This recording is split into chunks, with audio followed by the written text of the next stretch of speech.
Welcome.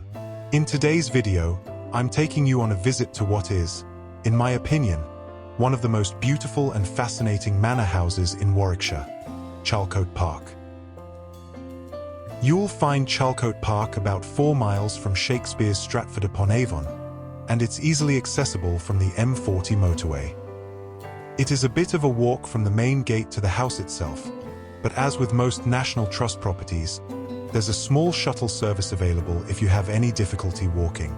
You enter the grounds through the original, surviving Elizabethan gatehouse.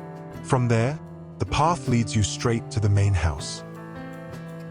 I don't know about you, but this view seems magnificent to me, even though it's far from my first time here. Inside, you're greeted by this magnificent great hall, filled with portraits and busts of Lucy's family members and notable figures, including a contemporary portrait of Queen Elizabeth I.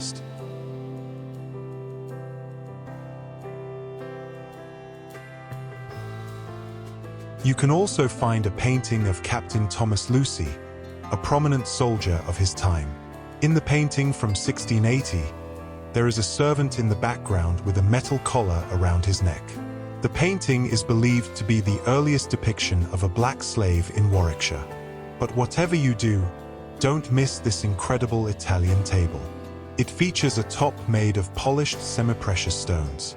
George Lucy paid 1,890 guineas for it, the equivalent of about £350,000 today, outbidding King George IV himself in the process.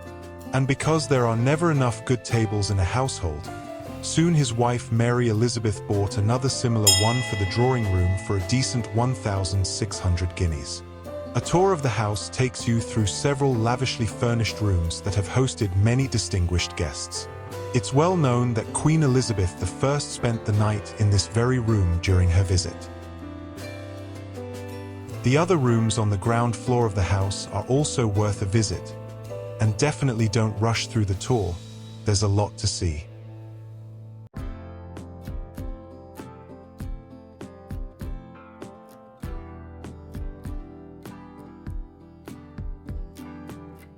And yes, even in old houses, floors need to be polished from time to time.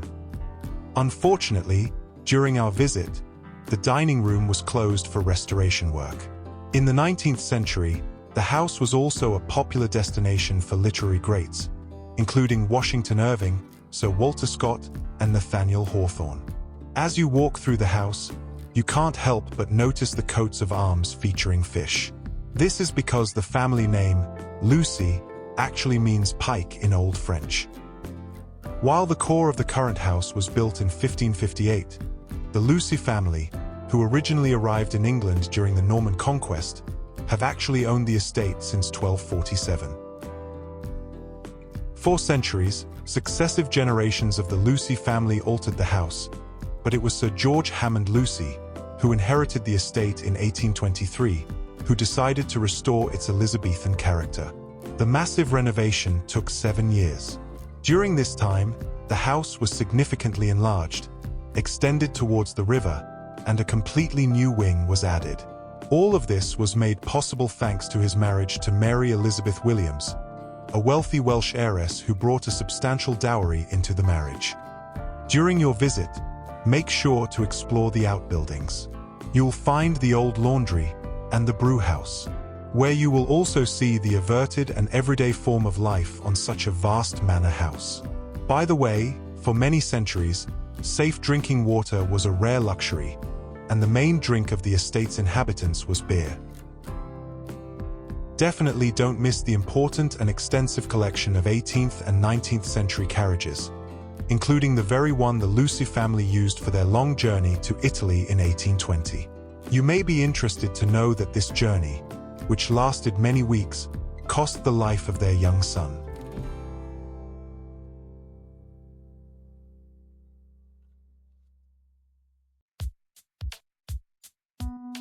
On the ground floor of the Victorian wing, you can see the excellently restored period kitchen, get an idea of how the service part of the building functioned, and last but not least, you can buy souvenirs in the cozy shop. Charlecote is also famous for its vast parkland, designed around 1760 by the renowned landscape architect Lancelot Capability Brown. The park is about 280 acres and is a popular destination for family walks. Its nearly 5-mile circular trail is especially popular, but many families often have picnics here. The park is home to large herds of deer and rare, four-horned Jacob sheep, which were brought to England from Portugal in 1755 by George Lucy. Legend has it that this is where a young William Shakespeare was caught poaching deer and brought for punishment before the owner of the estate, Sir Thomas Lucy.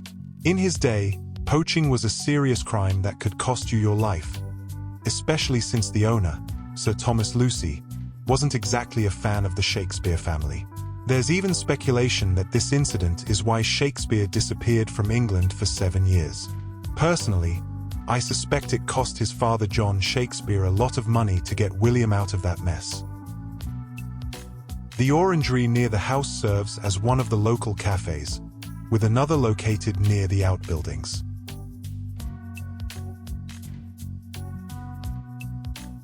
Right next to the Orangery stands this charming, fairy-tale-like cottage.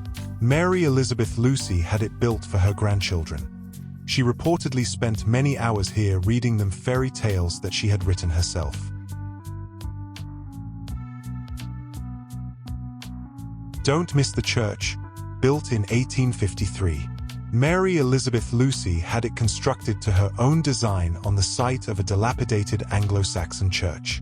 Inside, you'll find the tombs of several members of the Lucy family.